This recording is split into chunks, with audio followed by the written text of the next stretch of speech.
లూకా సువార్త 13వ అధ్యాయము 10వ వచనం నుంచి 17 వచనాలు చదువుకుందాం. విశ్రాంతి దినమున ఆయన ఒక సమాజ మందిరములో బోధించినప్పుడు 18 ఏండ్ల నుండి బలహీనపరుచు దయ్యం పట్టిన ఒక స్త్రీ అచ్చట ఉండెను. ఆమె నడుము వంగిపోయి ఎంత మాత్రము చక్కగా నిలబడలేకుండెను. యేసు ఆమెను చూసి రమ్మని పిలిచి, అమ్మా, నీ బలహీనత నుండి విడుదల పొంది ఉన్నామని ఆమెతో చెప్పి ఆమె మీద చేతులుంచగానే ఆమె చక్కగా నిలువబడి దేవుణ్ణి మహిమపరిచెను. యేసు విశ్రాంతి దినమున స్వస్థపరిచినందున ఆ సమాజ మందిరపు అధికారి కోపంతో మండిపడి జనసమూహమును చూసి, పని చేయదగిన 6 దినములు కలవు గనుక ఆ దినములలోనే వచ్చి స్వస్థత పొందుడి, విశ్రాంతి దినమందు రావద్దని చెప్పాను. అందుకు ప్రభువు, వేషధారులారా, మీలో ప్రతివాడును విశ్రాంతి దినమున తన ఎద్దునైనను గాడిదనైనను గాడి యొద్ద నుండి విప్పి తోలుకొని పోయి నీళ్లు పెట్టును కదా. ఇదిగో 18 ఏండ్ల నుండి సాతాను బంధించిన అబ్రహాము కుమార్తె అయిన ఈమెను విశ్రాంతి దినమందు ఈ కట్ల నుండి విడిపించదగదా అని అతనితో చెప్పెను. ఆయన ఈ మాటలు చెప్పినప్పుడు ఆయనను ఎదిరించిన వారందరూ సిగ్గుపడిరి. అయితే జనసమూహమంతయు ఆయన చేసిన ఘనకార్యములన్నిటిని చూసి సంతోషించెను. ప్రియమైన దేవుని బిడ్డలారా, ప్రభు సన్నిధిలో చేరిన మీ అందరికీ వందనాలు తెలియపరుస్తున్నా. ఇక్కడ మనం చదువుకున్నటువంటి ఈ వాక్య భాగంలో యేసు ప్రభు వారు విశ్రాంతి దినమున ఒక సమాజ మందిరంలో బోధిస్తూ ఉన్నాడు. సమాజ మందిరం అనగా దేవుని ప్రజలైనటువంటి ఇశ్రాయేలు కూడుకునే స్థలాన్ని సమాజ మందిరము అంటారు. ఈ సమాజ మందిరములో దేవుని మాటలు వారు చదువుతారు. ఈ సమాజ మందిరంలో దేవుడు చెప్పిన విషయాలను ఆ యొక్క మోషే ద్వారా ఇచ్చినటువంటి ఆ ధర్మశాస్త్ర గ్రంథాన్ని చదువుతూ ఉంటారు.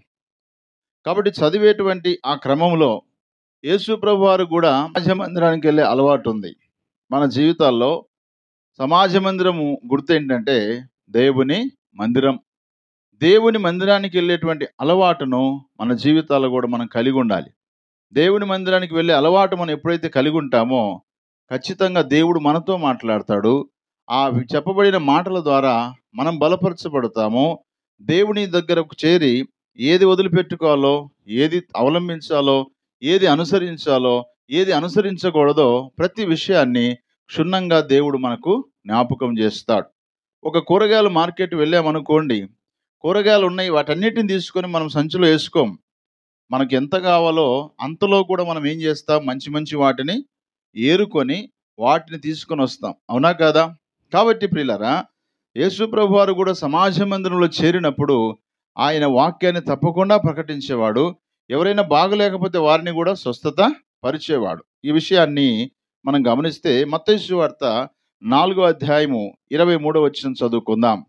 యేసువారి సమాజ మందిరములలో బోధించుచు దేవుని రాజ్యమును గూర్చిన సువార్తను ప్రకటించుచు ప్రజలలోని ప్రతి వ్యాధిని రోగమును స్వస్థపరచుచు గల్లియందంతటా సంచరించెను. ఆయన కీర్తి సిరియా దేశం అంతటా వ్యాపించెను.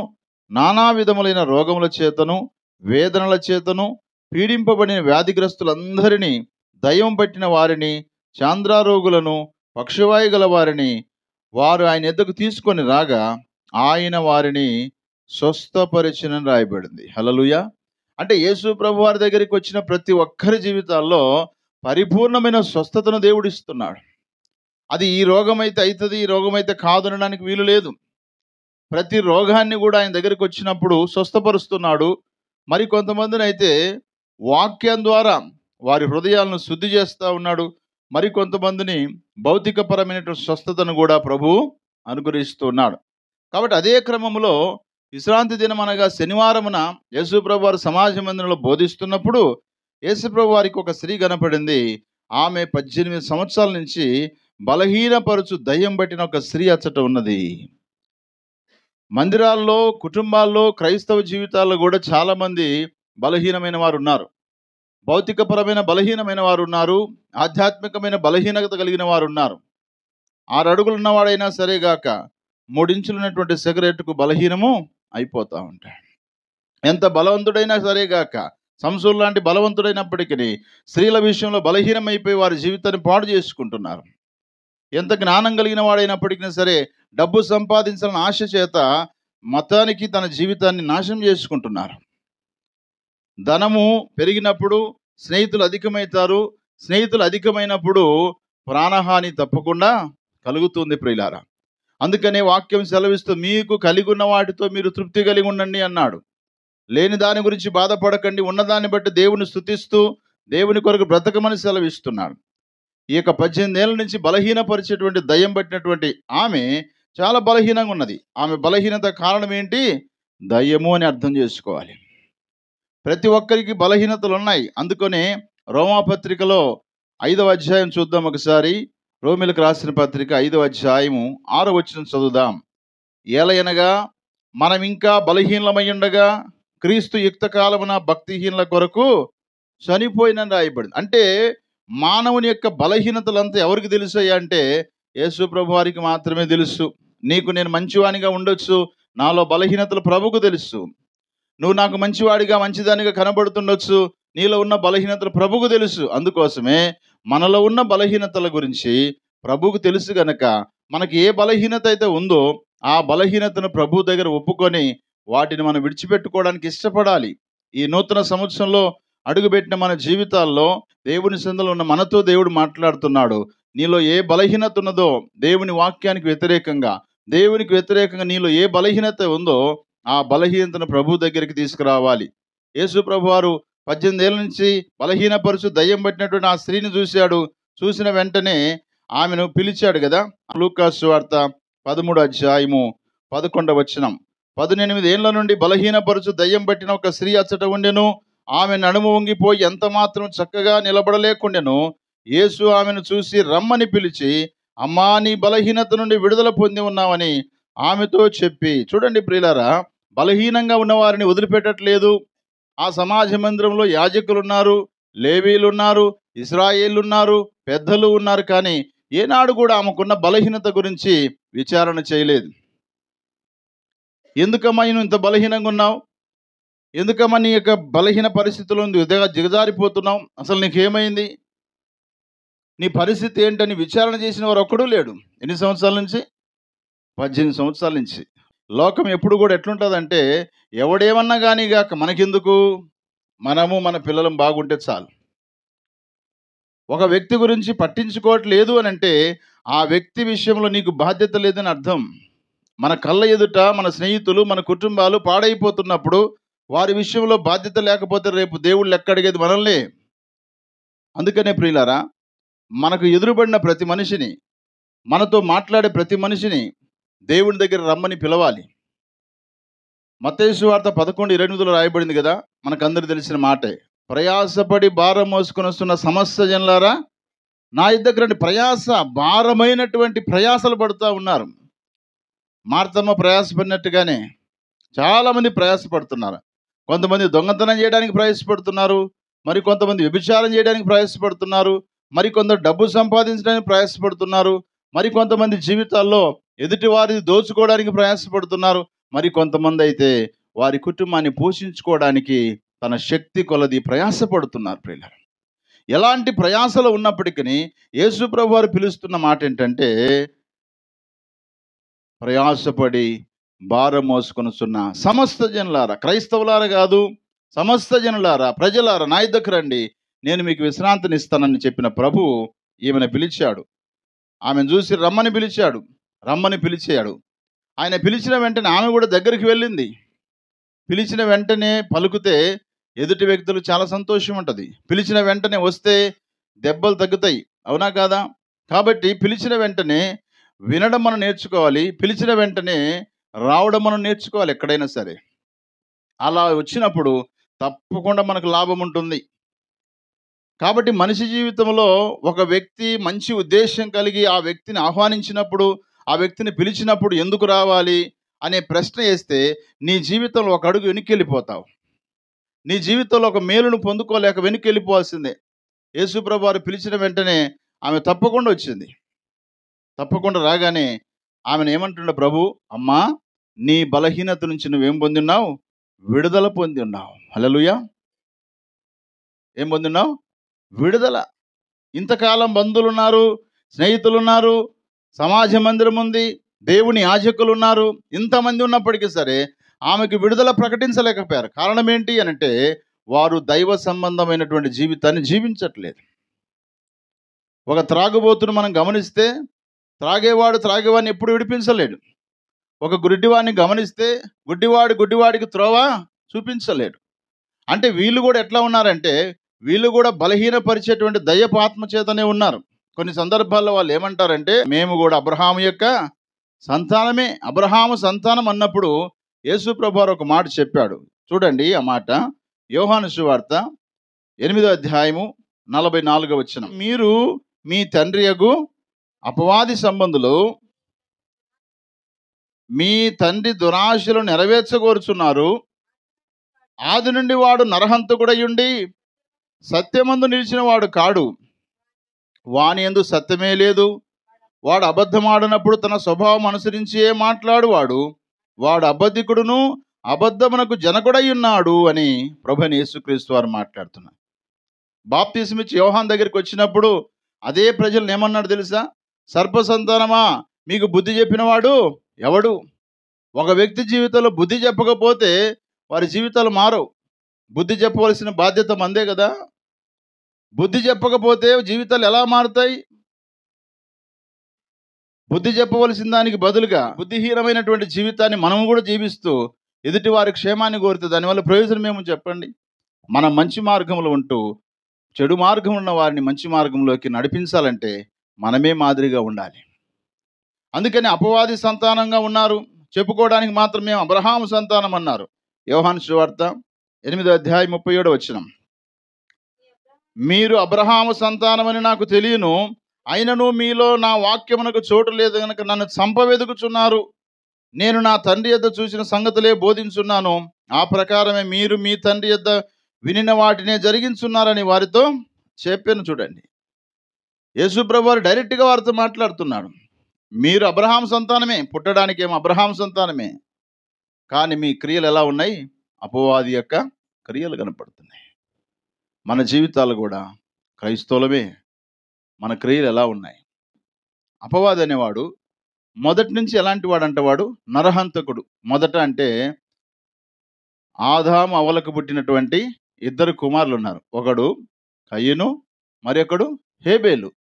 ఈ కయ్యను దేవునికి అర్పణ తీసుకొచ్చాడు, హేబేలు కూడా అర్పణ తీసుకొచ్చాడు. వీళ్ళిద్దరి అర్పణలలో దేవుడు ఎవరిది అంగీకరించాడంటే హేబేలు యొక్క అర్పణ అంగీకరించాడు. హేబేలు యొక్క అర్పణ అంగీకరించినందుకు కోపగించుకొని తన తమ్ముడైనటువంటి హేబేలు మీద పడి అతన్ని చంపేశాడు పొలంలో.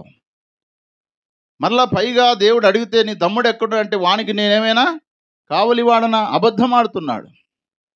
అందుకే ప్రియులారా, అబద్ధానికి జనకుడు అపవాది. యేసు ప్రభువుని చంపవెదుగుచున్నారు కనుక ప్రభు ఒకటే మాట చెప్పేశాడు, మీ తండ్రి అయిన అబ్రహాం నన్ను చూడాలనుకున్నాడు, కానీ మీరు అబ్రహాం సంతానం అని చెప్పుకుంటూ మీరు నన్ను చంపడానికి వెదుగుచున్నారు. అయితే మీరు అబ్రహాం సంతానం కానే కాదు. మీరు ఎవరి సంతానం? అపవాదైన సాతాను సంబంధమైన పిల్లలు. ఈనాడు మనం కూడా నామకార్థంగా క్రైస్తవులు అని చెప్పుకుంటూ మన క్రియలు అపవాది సంబంధమైనవిగా ఉంటే మన జీవితాలు కూడా అందులో పోలికలకు వస్తాయి. కాబట్టి ప్రియ దేవుని సంగమా, దేవుని బిడ్డలారా, ఈ నూతన సంవత్సరంలో అబ్రహాము సంతానంగా లేక యేసు ప్రభు వారి యొక్క పిల్లలుగా మనం ఉన్నట్లయితే మన అంతరంగంలో ఎదుటివారి క్షేమాన్ని కోరుకుందాం, ఎదుటివారి విడుదల కోరుకుందాం, ఎదుటివారి యొక్క బాగును కోరుకుందాం. వాళ్ళు ఏమైపోతే మనకెందుకులే అని ఒక వ్యక్తితో నువ్వు మాట్లాడకపోయినా, ఆ వ్యక్తికి నువ్వు దేవుని గురించి చెప్పకపోయినా, ఆ వ్యక్తిని ప్రభు దగ్గర నడిపించలేకపోతే నీ జీవితంలో దేవుడు ఒక టైటిల్ పెడతాడు, చెప్పుకోవడానికి క్రైస్తవుడివే కానీ నీ జీవితంలో ఎదుటి వ్యక్తిని మార్పులోకి తీసుకురాలేకపోయావు ఎందుకు అని అడుగుతాడు.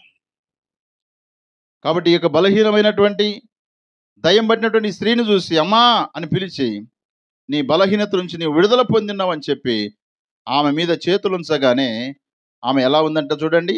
13వ వచనంలో ఆమె మీద చేతులు ఉంచగానే ఆమె చక్కగా నిలువబడి దేవుణ్ణి మహిమపరిచెను. హల్లెలూయా. ఒకప్పుడు ఆమె బలహీనంగా ఉంది, దేవుని మహిమపరిచేది తన జీవితంలో లేదు, చక్కగా నిలబడేది కూడా లేదు. కానీ ఇప్పుడు యేసు ప్రభు వారు అదే సమాజ మందిరంలోకి వెళ్ళాడు. బలహీనంగా ఉన్నటువంటి ఆమెను ముట్టి స్వస్థపరిచి ఆమెను చక్కగా నిలబెట్టేశాడు. మన జీవితాల్లో కూడా ఏ ఏ విషయాల్లో బెండ్ అయిపోతున్నామో, ఏ ఏ విషయాల్లో వంగిపోతున్నామో, ఏ ఏ విషయాల్లో మనం బలహీనమైపోతున్నాం, దానికి కారణం ఎవరో తెలుసా? అపవాదైన సాతానుడే. 18 సంవత్సరాల నుంచి బలహీనంగా ఉన్నటువంటి ఆమె జీవితంలో ఎవరు బాగా చేయలేనటువంటి ఆ పరిస్థితుల్లో యేసు ప్రభువారు ఆమెను గమనించాడు. సమాజ మందిరంలో చాలా మంది ఉండొచ్చు ప్రియులారా, వందల మంది ఉంటారు. ఇశ్రాయేలు లక్షల మంది కదా. ఎక్కడ సమాజ మందిరం ఉంటే అక్కడ కూడుకునేవారు. అన్ని వేల మందిలో, అంతమందిలో ప్రభు ఎవరిని చూశాడు తెలుసా? బలహీనంగా ఉన్నటువంటి ఆమెను చూశాడు. ఆమె బలహీనత కారణము అపవాదైన సాతానుడే. ఈరోజు వాక్యం వింటున్న నీ జీవితంలో ఏవైనా బలహీనతలు ఉన్నాయని అనుకుంటున్నావా? No problem. నీ బలహీనతల్ని ప్రభు దగ్గరికి వచ్చి ఒప్పుకో. ప్రభు దగ్గర నువ్వు ఒప్పుకున్నప్పుడు తప్పకుండా నీకున్న బలహీనతని సంపూర్ణ విడుదల ఇస్తాడు దేవుడు. రావాల్సిన వారి దగ్గరికి రావాలి, వెళ్ళకూడని వారి దగ్గరికి వెళితే మన బలహీనత పోదు కదా. జ్వరం వచ్చినోనికి అంతరం కడతారు చాలామంది. కానీ జ్వరం వచ్చిన వ్యక్తి ఏం చేయాలా? డాక్టర్ని సంప్రదించాలి. డాక్టర్ని సంప్రదిస్తే డాక్టర్ ఏం చేస్తాడు? ఒక టాబ్లెట్ ఇస్తాడు, ఒక ఇంజెక్షన్ వేస్తాడు, ఒక 3 days కోర్సు కూడా ఇస్తాడు. దాన్ని కరెక్ట్గా ఫాలో అయితే నీ జ్వరం పోతుంది. కొంతమంది ఏం చేస్తారంటే డాక్టర్ ఇచ్చినటువంటి మందులు అవి వేసుకోవడానికి ఒళ్ళు బద్ధకమై ఎక్కడో పడేసి 2 రోజులు ఉన్న తర్వాత మళ్ళీ డాక్టర్ దగ్గరికి వెళ్ళి ఏమంటారు తెలుసా? సార్ నువ్వు ఇచ్చిన టాబ్లెట్ బాగాలేవు, మాకు జ్వరం ఏమీ తగ్గలేదు. వాస్తవంగా వాళ్ళు వేసుకున్నారా? వేసుకోకుండా వాళ్ళు ఎక్కడో పడేసి పైగా మళ్ళీ డాక్టర్ని ఏమంటున్నారు? నిందిస్తూ ఉన్నారు కదా. డాక్టర్ చెప్పినట్టుగా వింటే తప్పకుండా మనకున్న రోగానికి వైద్యం దొరుకుద్ది. అంతరాలకు చింతకాయలు రాలవు అంటారు పెద్దలు. అంతరాలు గడితే జ్వరాలు తగ్గవు ప్రియులారా. ఏదో రకరకాలైనటువంటి నామకార్థమైనటువంటి క్రైస్తవ జీవితంలో ఉన్నవారు ఇలాంటి పనులు చేస్తూ ఉంటారు.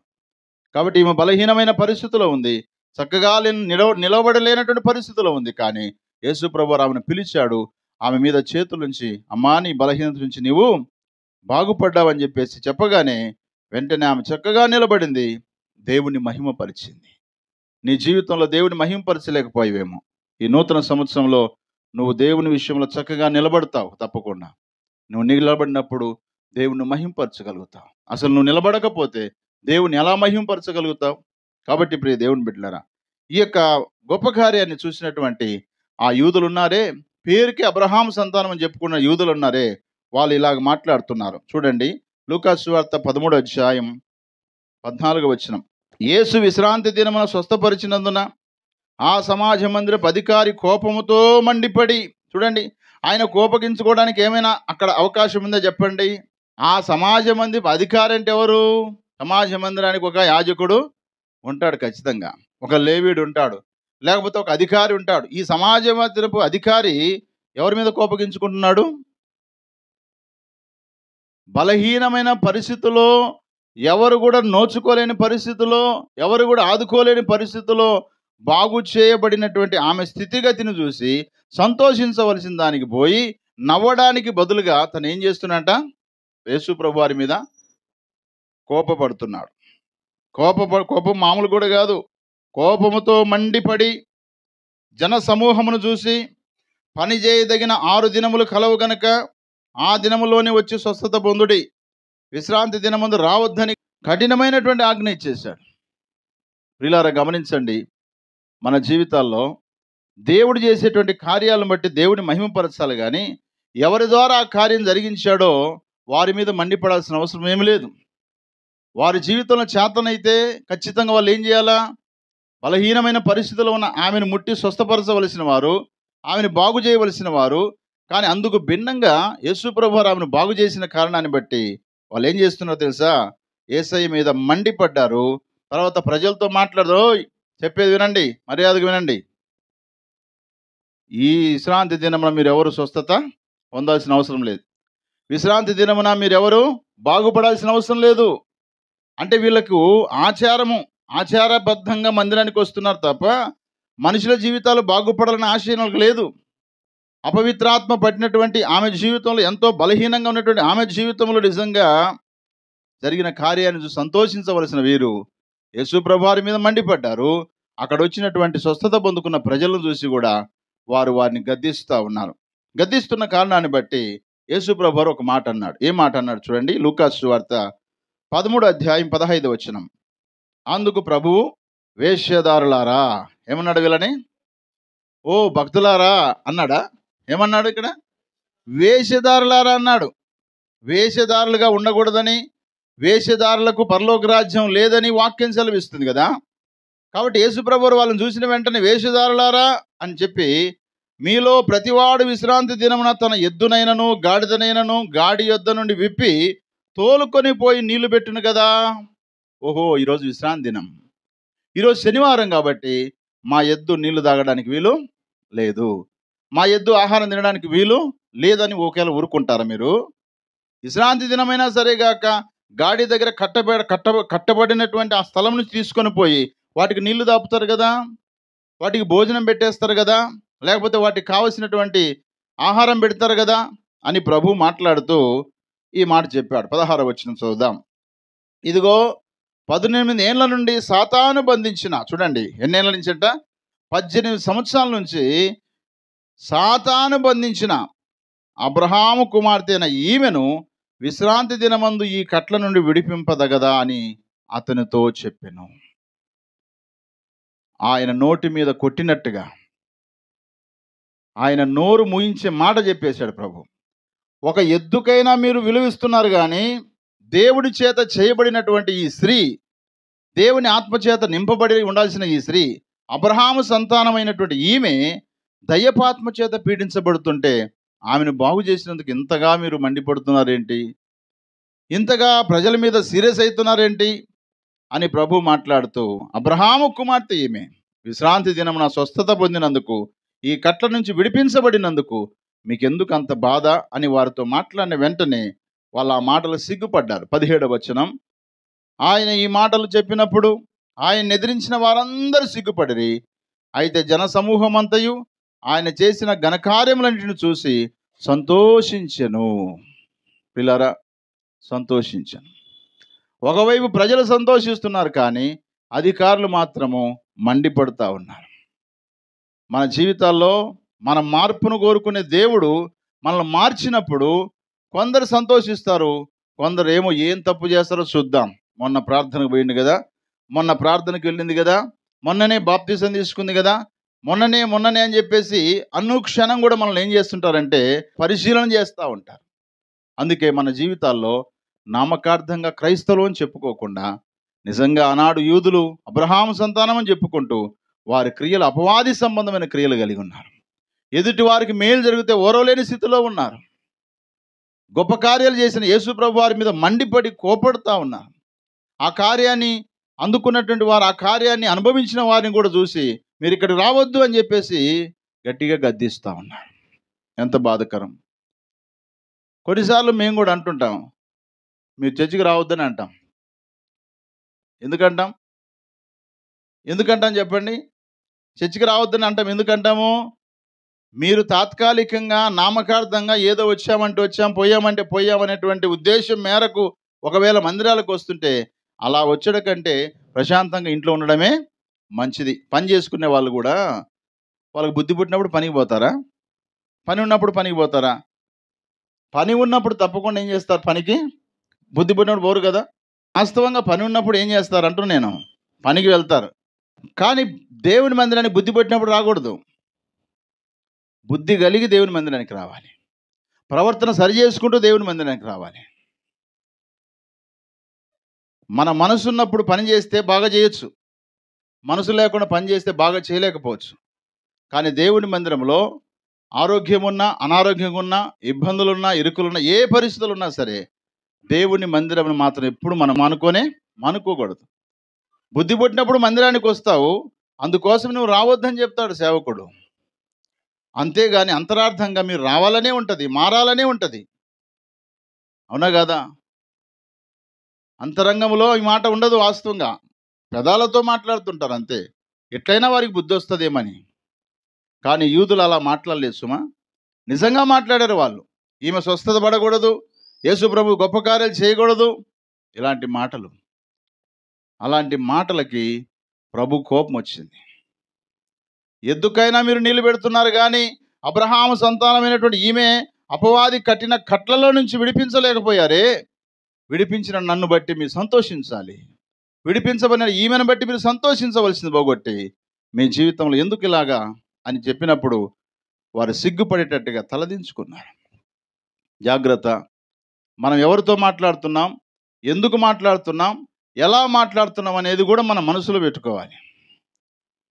సర్వ సృష్టికర్త అయినటువంటి దేవాతి దేవుడు, సమస్తం కలుగజేసిన దేవాతి దేవుడైన ప్రభు అయిన యేసుక్రీస్తు వాళ్ళు మాట్లాడుతూ టూకీగా మాట్లాడుతున్నారు.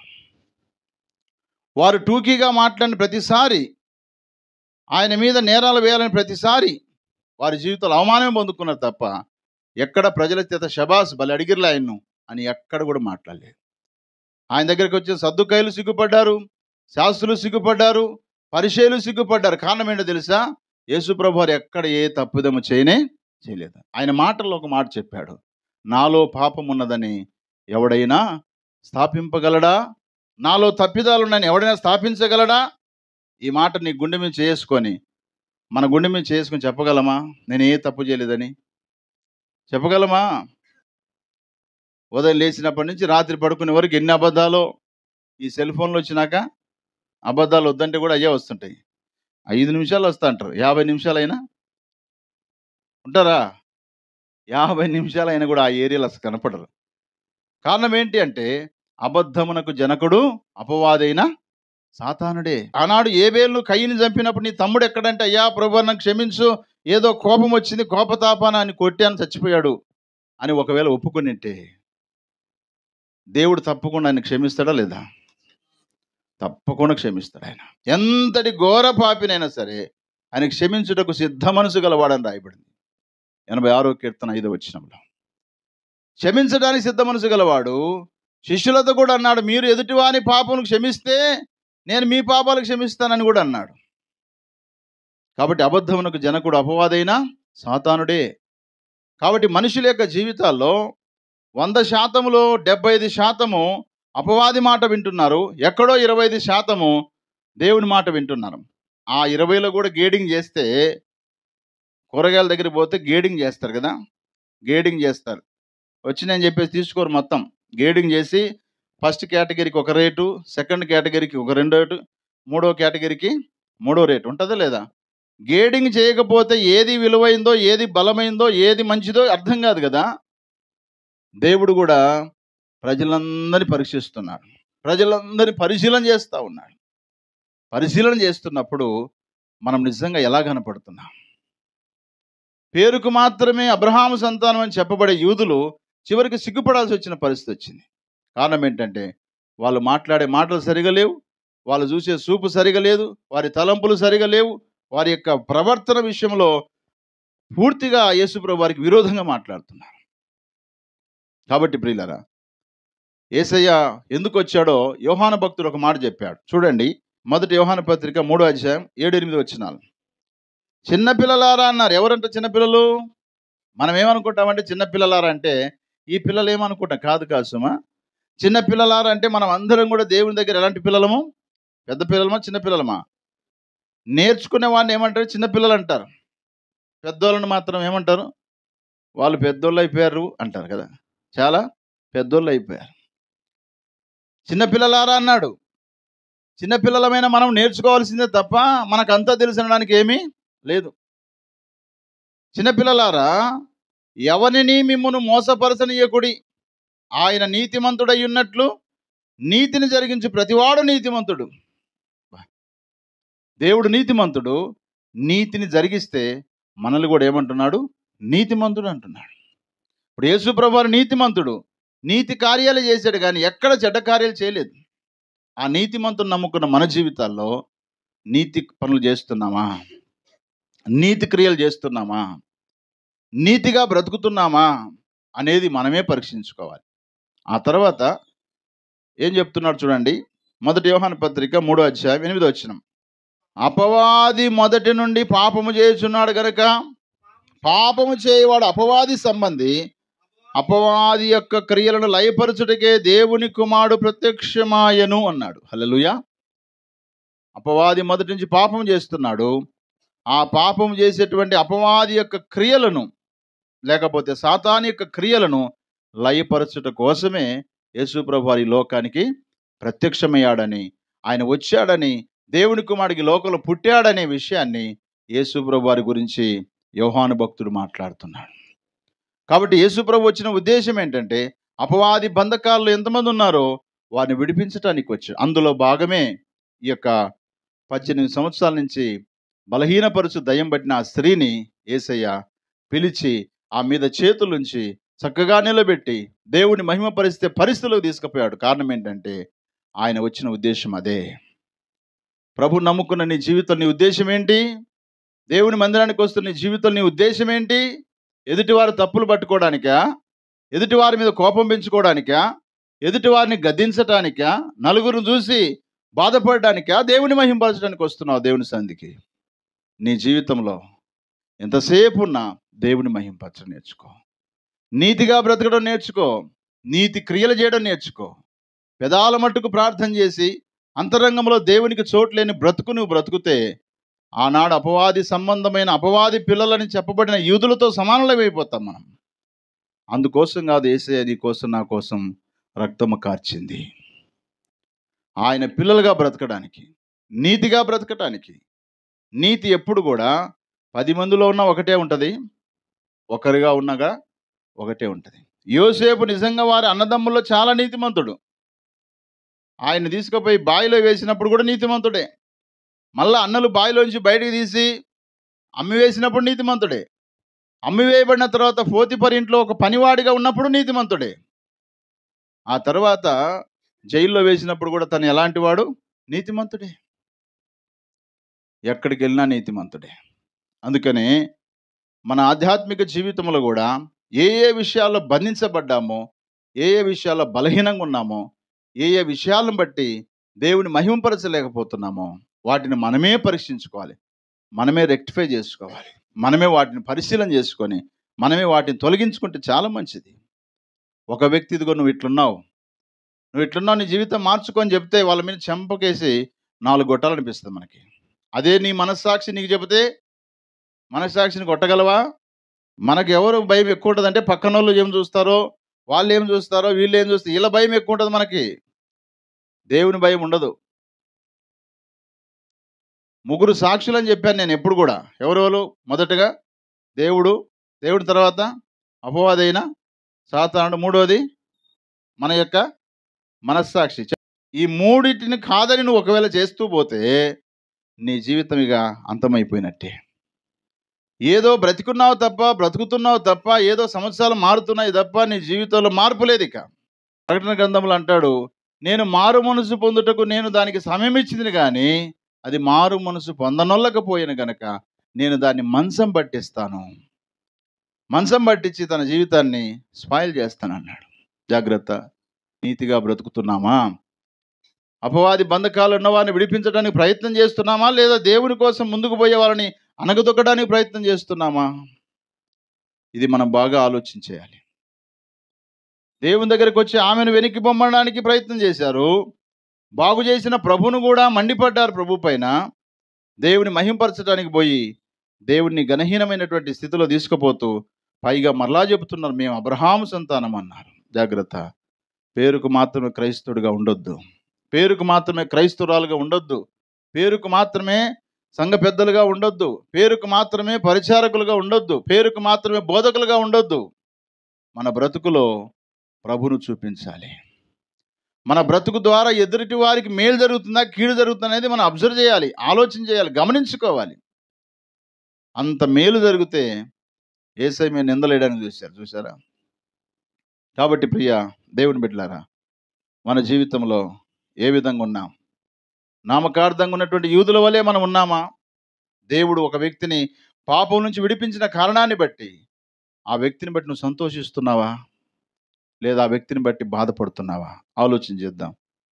మన జీవితాల్లో నామకార్థమైన జీవితాన్ని జీవించకుండా బంధింపబడిన వారిని విడిపించి చక్కగా దేవుని కోసం నిలబడేటట్టుగా చేద్దాం. నిలబడకపోతే నేను మాట్లాడలేను. నిలబడకపోతే మీరు జీవించలేరు. మనం నిలబడాలి. ఎవరి కోసం నిలబడాలి? దేవుని కోసము చక్కగా నిలబడాలి. షడ్రక్ మేషక్ అబేద్నెగోల జీవితంలో దేవుని కోసం నిలబడ్డారు వాళ్ళు. చక్కగా నిలబడ్డారు. మా దేవుడు రక్షిస్తాడు, రక్షించకపోయినా పర్వాలేదు కానీ అని చక్కగా నిలబడ్డారు. ఎక్కడ? ఏసీ రూమ్‌లో కాదు, అగ్నిగుండంలో కూడా వాళ్ళు ఎట్లా నిలబడ్డారు? చక్కగా నిలబడ్డారు. దేవుని కోసం నిలబడగలుగుతున్నావా? ఈ సంవత్సరం అంతా దేవుని కోసం మనం నిలబడాలి. దేవుని కోసం నిలబడినప్పుడు మనం చూసి బాధపడేవారు, మనం చూసి వ్యసనపడేవారు, మనం చూసి మండిపడేవారు, మనం చూసి ఓర్వలేకుండా ఉన్న వారు కూడా నోరు మూసుకొని సిగ్గుపడేటట్టుగా దేవుడు తప్పకుండా చేస్తాడు. ఒక ఛాలెంజ్గా తీసుకుని నీ జీవితాన్ని ఛాలెంజ్గా తీసుకోకపోతే అందరూ నిన్ను చూసి అవమానం చేస్తారు, అందరూ నీ మీద నిందలేస్తారు, అందరూ నీ జీవితాన్ని హేళనకరంగా చూస్తారు. కానీ ప్రభు అలాంటి వాడు కాదు. ఎంత హేళనతో ఉన్నావో, ఎంత అవమానంతో ఉన్నావో, ఎంత బలహీనత ఉన్నావో అన్నీ ఎరిగిన దేవుడిగా వాటి నుంచి విడిపించి తల ఎత్తుకునేటట్టుగా చేసేటువంటి దేవుడే మన ప్రభు అయిన యేసుక్రీస్తు వారు. హల్లెలూయా. కాబట్టి ఏ స్థితిలో ఉన్నావో ఆలోచించేద్దాం, ప్రార్థన చేసుకుందాం.